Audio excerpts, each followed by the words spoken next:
Germany. Welcome.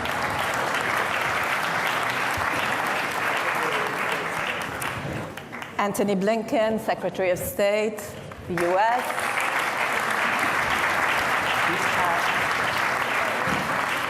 Nice to have you.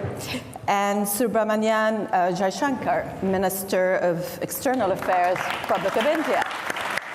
Minister.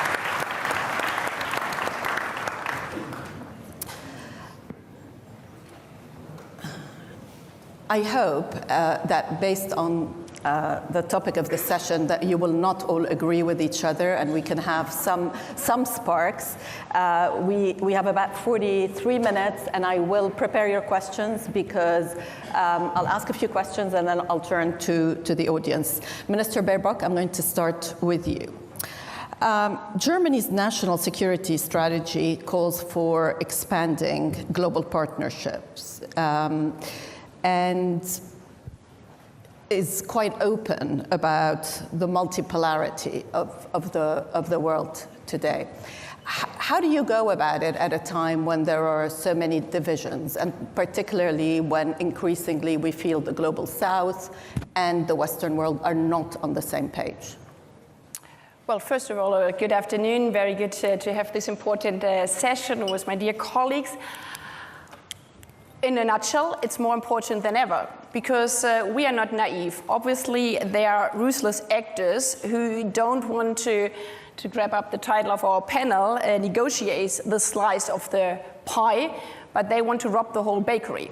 And having that in mind, I believe it's even more important than ever that those who are at the table negotiating about the slices of the pie stay there, first of all, resolute, respectfully, and also reflective. And this is the core also of our national security strategy, which we have drafted as the German government, making very clear in the light of this ruthless war of aggression against Ukraine that we are resolute in defending international law.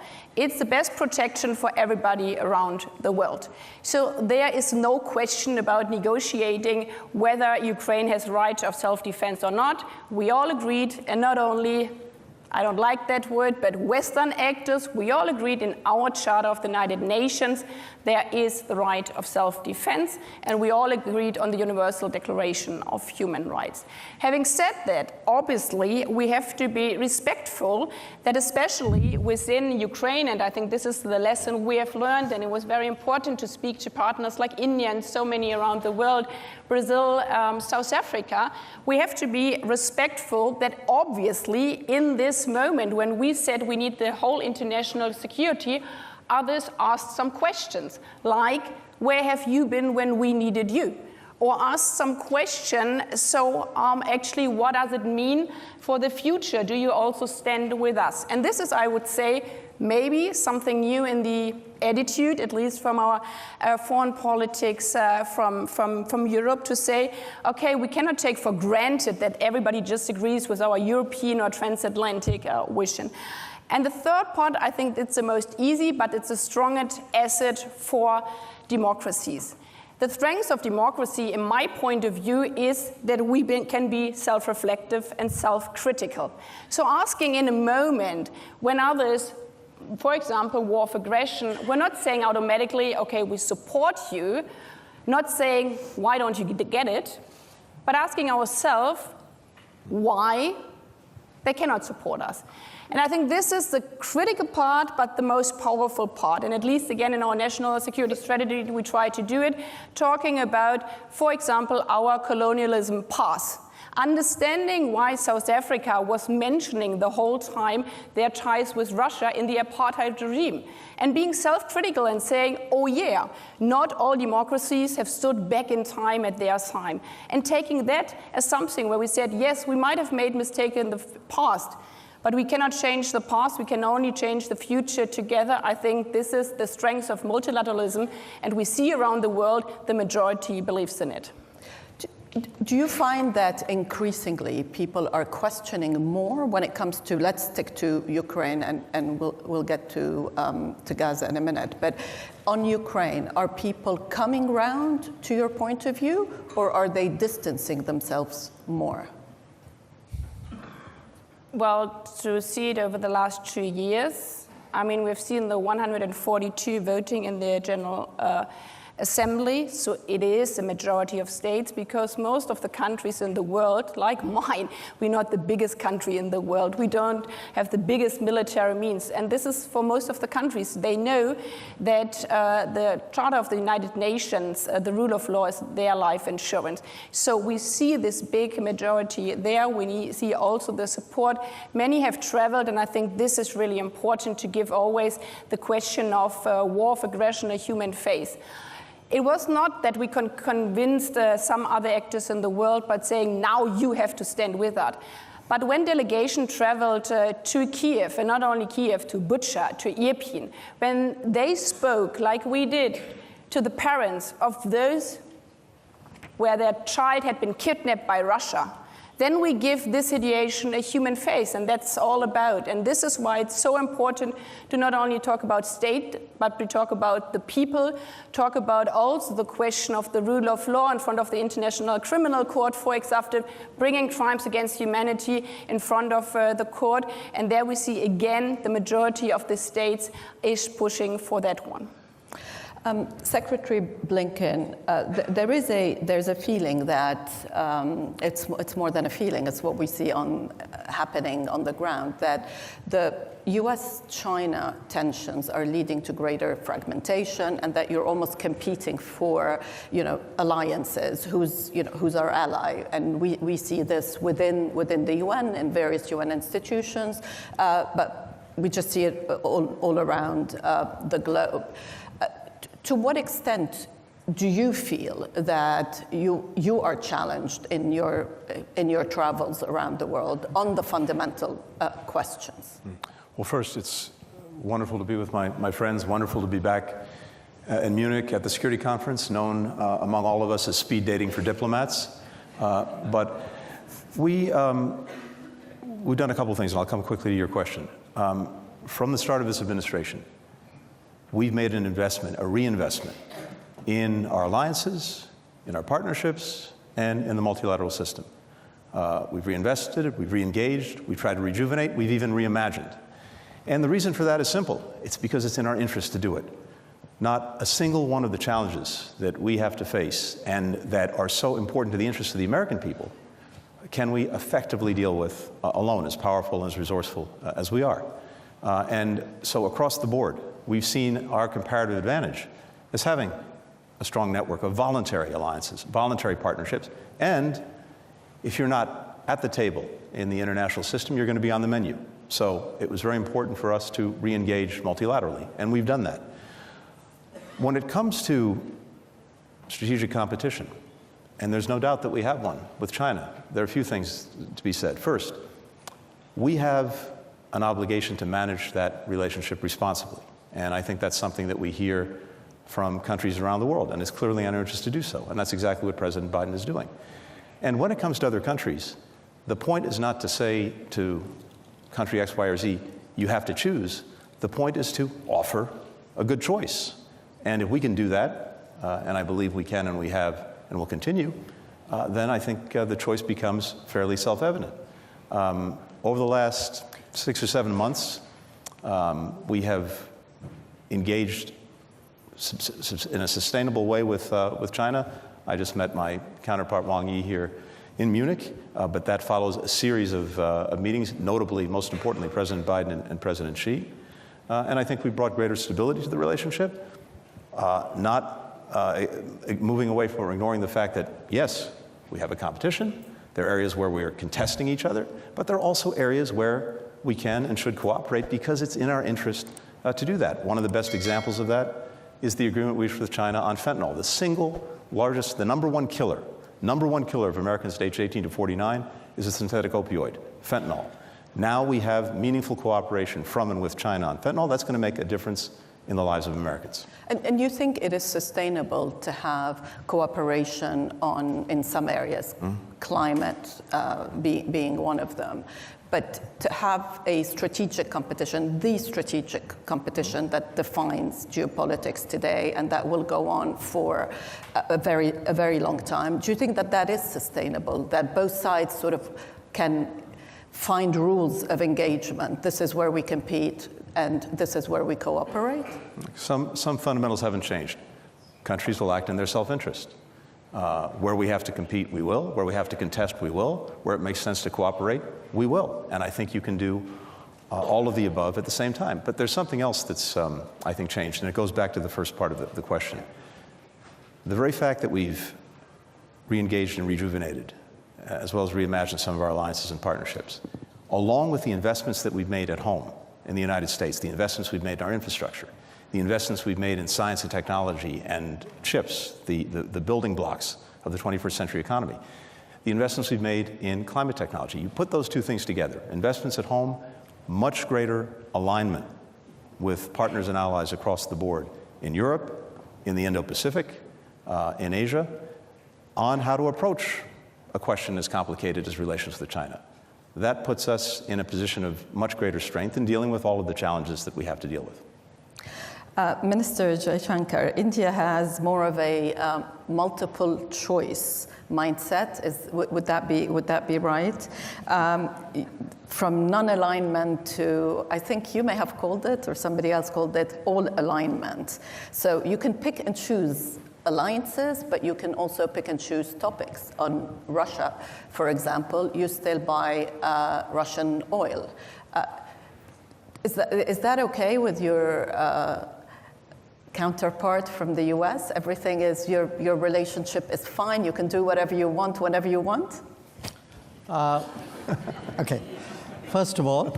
I mean, you're sitting next to each other. No. So. First of all, delighted to be here. And I couldn't find a better set of people to be with on the stage.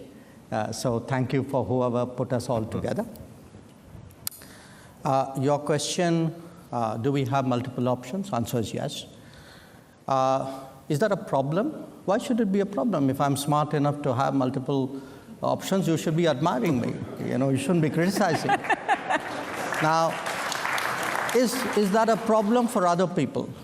I don't think so. I don't think so, certainly in this case and in that case, because look, we try to explain what are the different pulls and pressures which countries have. And it's very hard to have a unidimensional relationship. Now, again, different countries and different relationships have different histories. If I were to look, say, between the US and Germany, it is rooted, there's an alliance nature to it. There's a certain history on which that relationship is grounded. In our case, it's very different. So I don't want you to even inadvertently give the impression that we are purely and unsentimentally transactional. We are not. We get along with people, we believe in things, we share things, we agree on some things, but there are times when when you're located in different places, have different levels of development, different experiences. All of that gets into it. So life is complicated, life is differentiated, and I think it's very important today not to reduce the entire complexity of our world into very sweeping propositions. Yeah. I think that era is today behind us. Yeah. So I agree very much with what Tony said, which is good partners provide choices. Smart partners take some of those choices. But sometimes there will be choices on which you say, well, I think I'll pass up on that one. It's a very good point, which brings me to the BRICS and the rise of middle powers, because that is one of the shifts that we see today. To what extent do you think that is a challenge to the West, or maybe that can be sort of the bridge, especially in a world where we will see continued competition between the US and China? And I'm going to ask Minister Jaishankar first, but I'd love for both of you to comment as well. I thought maybe the BRICS one, you wanted the US. After you, Jai, please. Look, again, I think it's important to go back to how it began. The BRICS started in an era where Western dominance was very strong. The premier gathering of the world was the G7. And you had a number of significant powers in the world who felt that, well, they were not part of the G7, but maybe they also brought value to the table by sitting and discussing with others. So in a sense, you had a collection of these countries. It was originally 4. South Africa joined later. If you look at it, it's a very interesting group because it's geographically as disparate as it can be. Yet it is bound by the fact that these discussions we've had over a decade and a half have been very useful for all of us. Now, like any product, you test it in the market at some point. We tested it last year and asked people, so how many of you want to join BRICS? And we got almost 30 countries who were willing to join BRICS.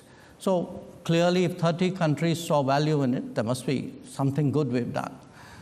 So I think it's important today to make a distinction between being non-West and anti-West. Mm-hmm. I would certainly characterize India as a country which is non-West, but which has an extremely strong relationship with Western countries, getting better by the day. Not everybody else necessarily in that grouping might qualify for that description, but the contribution the BRICS has made, if one looks at the G7 and how it evolved into the G20, I think in a way, those additional 13 members who came into its bigger grouping, 5 of them are BRICS members. The fact that there was another group which was meeting regularly and discussing and debating, I think certainly was an input into the expansion of the G7 into the G20. So I think we did a service to the world. Yeah. Secretary Blinken? I'm tempted to say what my friend said and leave it at that. Look, what we don't need to do and what we're not doing is trying to somehow design the world into rigid blocks. Each and every one of the issues that we have to deal with and deal with in the interest of the American people may have different collections and coalitions of countries that are focused on it, that bring certain experiences, certain capacities. And I think about it as variable geometry. We're putting together a puzzle with collections of countries and not just countries, organizations of different sizes and different shapes to deal with a given problem. As Jai said, we have, and of course the fact that the relationship between our countries, I would argue, is the strongest it's ever been. It makes no difference that India happens to be a leading member of BRICS. We're a leading member of the G7. We have the G20, and we have a multiplicity of things that we're doing together every single day in different ways of organizing ourselves. India and the United States working together in AUKUS, working together, in the Quad, working together in a variety of other fora. All of this goes to the point that the complexity and the multiplicity of the challenges we have demands that we find different ways to work together, and this shouldn't be done on an exclusive basis. Look, our default, of course, is to work in the first instance with fellow democracies. That's only normal and natural, but we are not only willing, we are actively working with any country that wants to solve a particular problem and wants to do so within the context of a rules-based order. That's the way we approach things. Speaking of a rule-based order, major powers today are criticized for sort of upholding the rule-based order and upholding values in certain areas, but not in others. And a lot of people around the world, and particularly in the global south, but I would say not only in the global south, even within our Western democracies, are confused. They look at what's happening in Gaza and at the intensity of the killing, and they ask, where are human rights? Where are these Western values? I'm sure you're having here today and yesterday a lot of similar discussions, Minister Baerbock. Yes, and they are so productive because many of them are not only speed dating, but behind closed doors, very trustfully. And I think the most important job for those who believe in a rules-based international order, be it politicians, be it journalists, be it citizens, is to not be pushed into this speed dating, into this black and white world in all our bubbles. Because easily, and this is a double standard question, yeah? If you only look, and you mentioned the situation in Gaza, if I only see the whole time on YouTube what's happening in Gaza, and I do that every second day, every day I cannot stand it because otherwise I couldn't get out of my bed anymore. Yeah, your reality is obviously the only thing what we can and have to do right now is to go in a total ceasefire to rescue these innocent children dying there every day. Yeah? So, and you're 100% right by that. But the question is to really come to this reality is to force myself, not myself, but all these persons are saying this is the moral right thing to do, to then also ask, so how do we come to that? And this is then when some might ask, so why you, German Foreign Minister, didn't call for immediate ceasefire the last months ago? Because I also looked at the other side, at the other YouTube videos, at the other bubbles, yeah, where I saw 4 days after the 7th of October, I didn't even see it, I spoke to the father whose wife and 2 little girls had been kidnapped by terrorists from Hamas. I saw the video where women have been not only raped, but murdered afterwards. And in that moment, for me, it was clear, again, that we can also not only relate to the past, saying, okay, we know how negotiations with terrorists are working, because if you saw that video and if you were ready to see these women suffering there, you understand that this is not only a military logic, because those people who are doing this, raping a woman and killing her afterwards, they don't want to exchange soldiers or political prisoners. They enjoy slaughtering women. I'm saying that because I think this is really important, bringing it down to the people, because then you understand in this kind of situation, how do we come now to a ceasefire? That the release of hostages, the release of these women is crucial, because otherwise we can never save the children in Gaza. So this comes all back to what my dear colleague Jaishankar has said.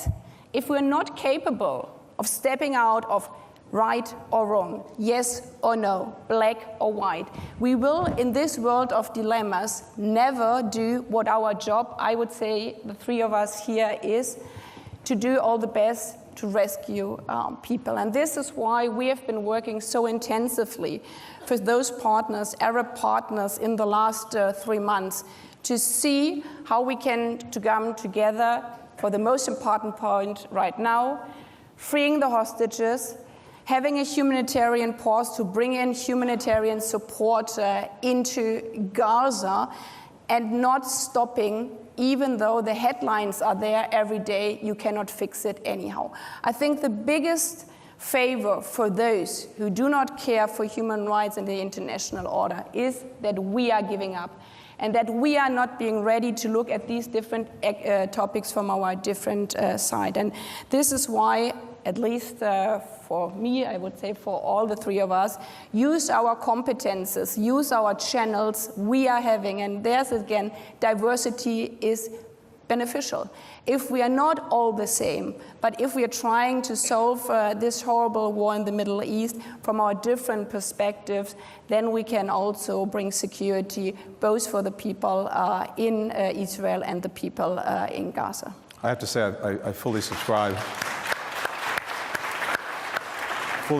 to everything that Annalena said. And I think as people in positions for a brief period of time of responsibility, but also, and maybe foremost, as human beings, as mothers, fathers, children, brothers and sisters, we're intensely driven to try to prevent or stop human suffering, including the suffering of men, women, and children in Gaza.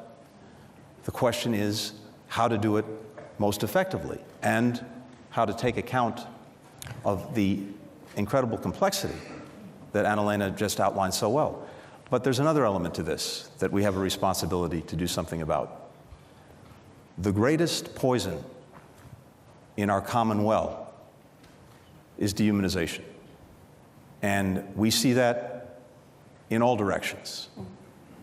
And if you lose sight of the humanity of someone else, then your heart is hardened to a point where anything is acceptable and anything is possible. Part of our responsibility is to do what we can, to push back, to avoid, to call out dehumanization wherever it's coming from, in whatever direction. Because if we can't get at that, it's very hard, if not impossible, to do other things.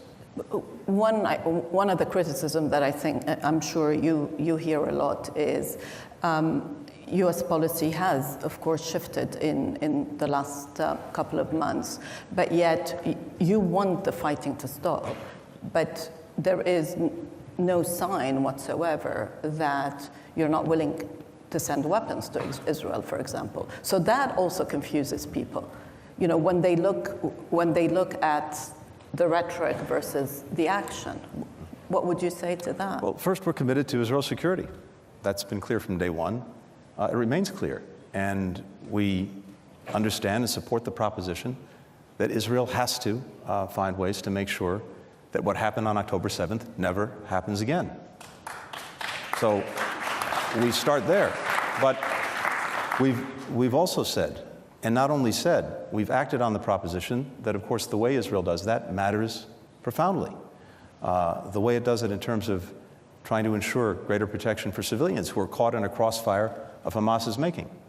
That's absolutely essential.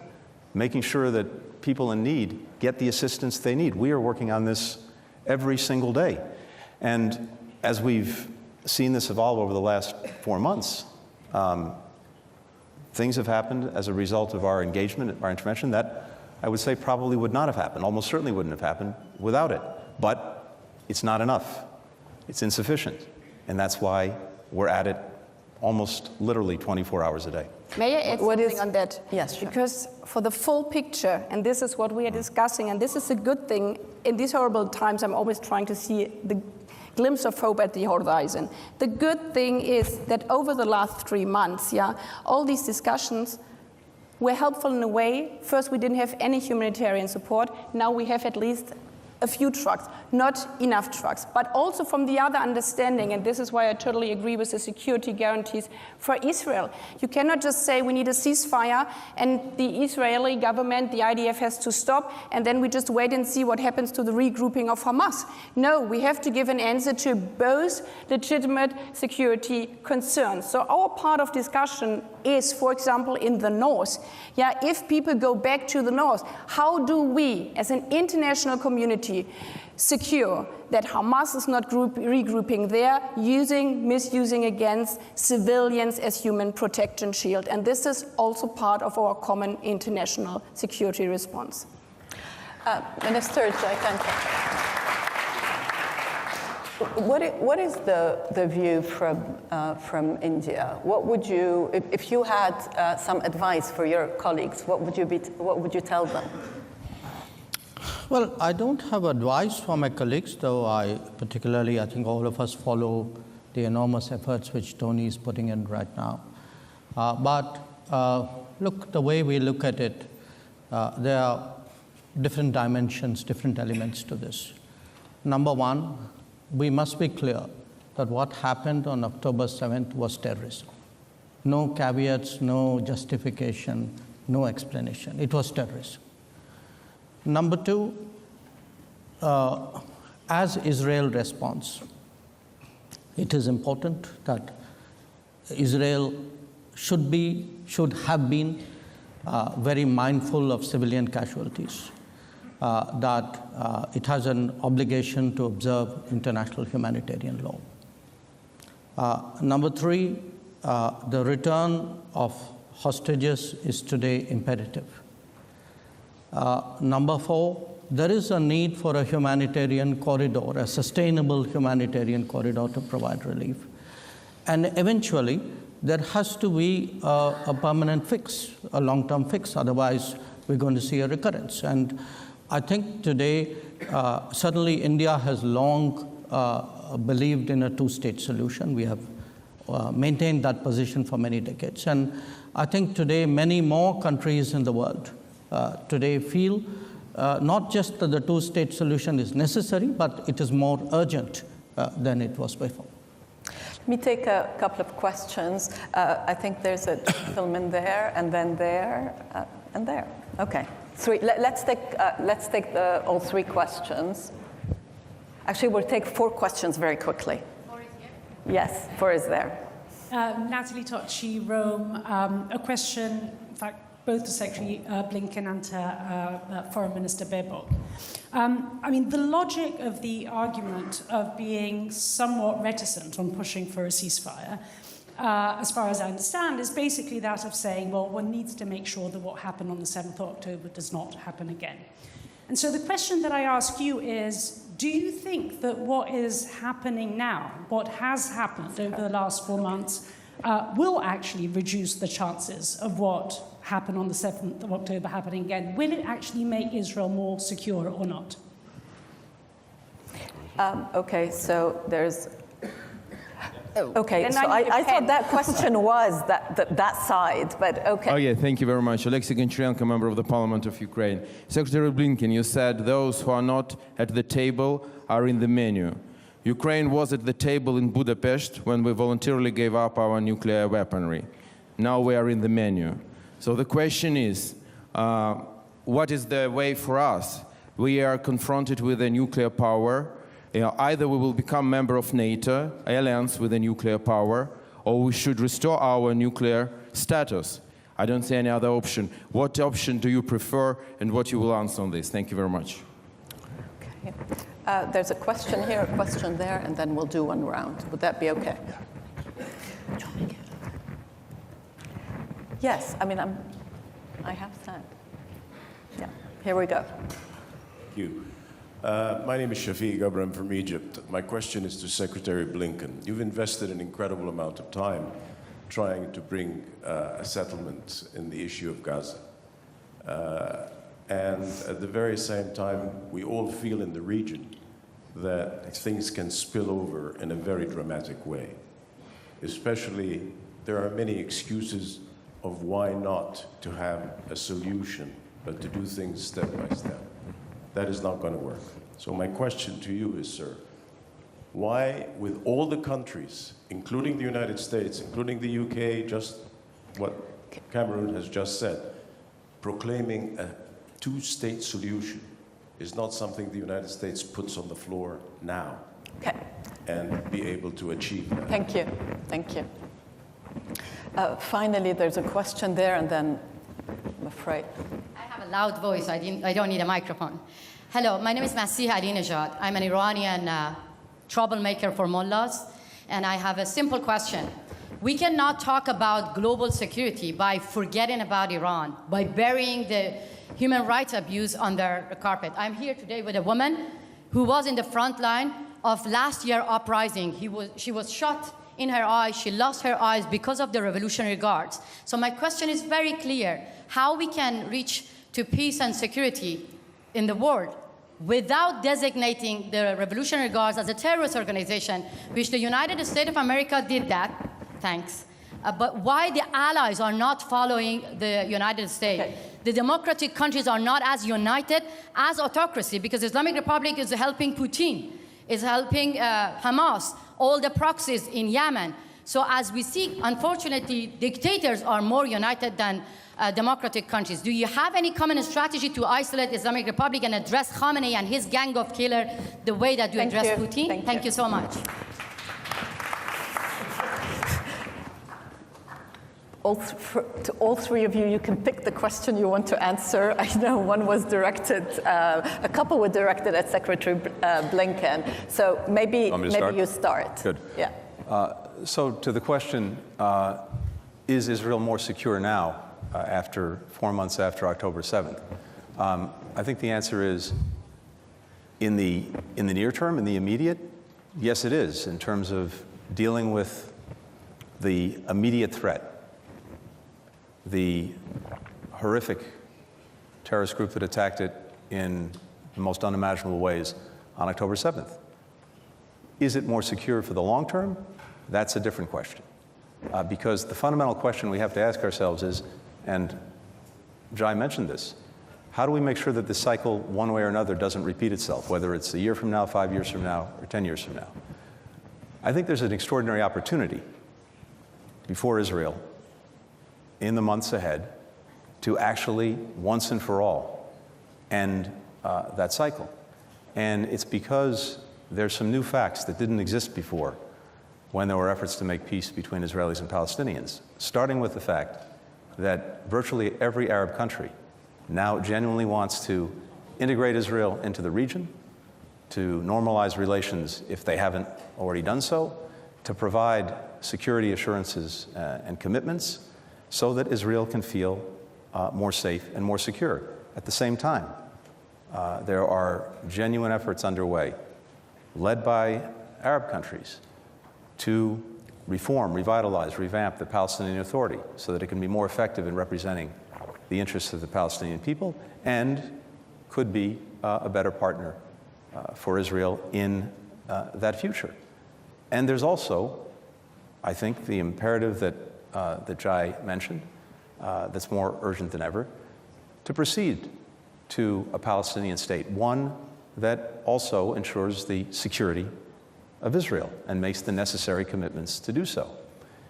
If you put all of that together, you have an integrated region where people are actually working together for the common good, a region in which Israel is secure in ways that it's never been before, and where the number one threat to its security, as well as the security of many of us, just alluded to in the last question, Iran, is isolated, along with all of its proxies. That future, that path is there, it's clear, it's hard, it's complicated, but it's real. The alternative is an endless repetition of the cycle that we've seen, year after year, decade after decade, generation after generation. It's incumbent upon all of us who have relationships with and responsibility for different countries in the region, things that we bring to the table ourselves, to make the hard decisions, do the difficult things, to actually make that path clear, real, and one whose attraction is overwhelmingly powerful. I think the more we're able to do that, and the more we distinguish between that path and the alternative, the greater the chance we'll actually see movement in that direction. I'll say just very quickly on Ukraine. I think you've heard throughout this conference, including by the fact that we have an extraordinary delegation from the United States Congress here, Republicans, Democrats, Senate, House, that there is enduring support for Ukraine, and that's not just from the United States, it's from country after country in Europe and well beyond, for a whole variety of reasons, starting, of course, with the aggression that the Ukrainians have suffered, but also because that aggression has gone to the very principles at the heart of the international system that each of us has a stake in preserving, and that's not going away. So there's a tremendous determination on the part of dozens of countries to do two things. First, to make sure that Ukraine has what it needs to deal in the immediate with the ongoing Russian aggression, but second, to put Ukraine on a path where increasingly, in the months and years to come, it's able to stand strongly on its own 2 feet, militarily, economically, and democratically. That is the strongest possible rebuke to Putin. It's the strongest possible rebuke to all those who would seek to undermine Ukraine. And I'll just conclude with this. The real lesson to be drawn from what we've seen, including, as you rightly said, Russia tearing up and then spitting on the Budapest Memorandum, among many, many other agreements, is that this aggression against Ukraine has been an absolute strategic debacle for Vladimir Putin and for Russia. Russia is weaker militarily, it's weaker economically, it's weaker diplomatically. Europe has ended its energy dependence on Russia in the space of 2 years. Ukrainians are more united than they've ever been, including against Russia, which was not the case, certainly in 2014. Not desirable, but it's a result of Russia's actions, and certainly since 2022. We have a NATO alliance, a defensive alliance, with no intent of ever attacking Russia, only there to defend its members, that is now stronger and larger. All of this a result of actions that Russia has taken, precipitating the very things it said it wanted to prevent. So I think as those lessons are digested, not to mention the horrific losses that Russia has suffered as a result of Vladimir Putin throwing its young men into a meat grinder of his own making, I think the more those lessons are digested, the more you're going to see that this is not repeated. But that requires all of us to maintain the solidarity that we've demonstrated with Ukraine, a solidarity that is important not just for Ukraine, but for all of us. The stakes couldn't be higher. So my belief, again, listening to everyone here over the last couple of days, talking to our members of Congress who are with us, is that not only is that support there, it will be sustained, and Ukraine will succeed. Thank you, Secretary. Minister Baerbock. Well, I guess the question from Iran was for us. So the question was, why do you not follow the example and list them as terrorist in a terrorist sanction regime?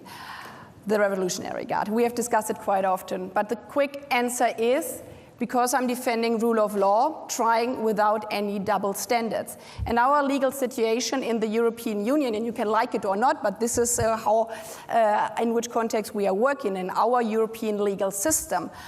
We have a sanction system for listing under terrorism if terrorism occurs in another country, especially in the European Union. It was after the attacks on the US on the 9th of September. So we need a legal ground to list them. So far, we do not have the evidence and proof that there have been these terrorist attacks in the European Union. There were different cases. It's a different legal system in the US. But, and this is important for me because I hear this argument again and again, this is not because we shy away with regard to the Revolutionary Guard or the crimes against the women, youth, civil society, its own population. No, we use the instruments we are having as a European Union to defend human rights. And we set up, for the first time in history of the European Union, a sanction systems because of human rights violation. And for me, this is even stronger. In the past, it was the same with Daesh and the crimes against Yazidi women. Yeah? They have been brought to court, not slaughtering women, not saying these are the worst sexual violence crimes you commit, but under terrorism. I think this is wrong. We have to name the crimes, and the crime is targeted directly to women, directly to human rights. We say we sanction you because of what you have done to you, shooting in your eyes, killing your friends, killing your sisters. And it's the same effects. And this, it comes all down to me. For me, politics, it's not about symbolic action. It's about what matters for the people. And under this sanction risk system, human rights sanctions from the EU, revolutionary guards, we named them, cannot enter the European Union. We have frozen their asset. So the result is exactly the same what the US has done under the terrorist sanction system. So if you ask me, do we act as a result in the same way? Yes, we do, but we call it human rights sanction system because these are the worst human rights violations you can see. And this comes also back to the other question about symbolic politics or what matters in reality. We would have been at a total different state if after the 7th of October, this was a question from Italy, after the 7th of October, we could have had a common resolution. We were in Cairo at the so-called Peace Summit, together with different countries, many Arab partners, and also from the European Union. We tried to fix a text where we would say, okay, after these horrible crimes of the 7th of October, there could be the momentum now for whatever generations have dreamt of, a two-state solution pathway. But in order to do that, we have to guarantee that the 7th of October never happens again to Israel, and we have to guarantee that Palestinians have the security to live in peace and security for them. Unfortunately, those meeting there together, not everybody was ready to name the 7th of October what it was, a terrorist attack from Hamas on Israeli people. And this is why we passed this momentum.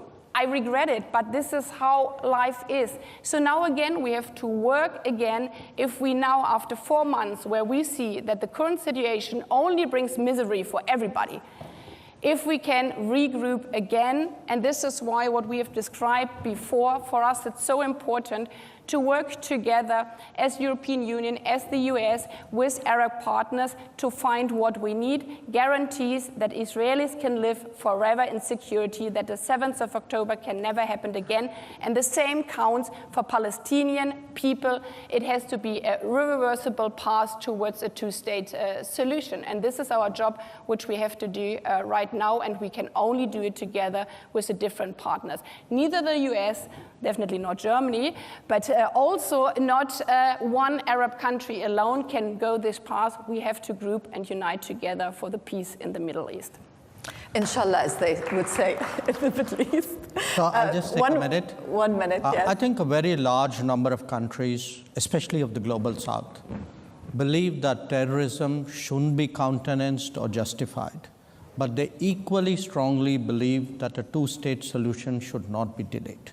These are not choices. These are both musts. And unless we are able to address both these issues, we are not going to really solve the problem. Well, thank you.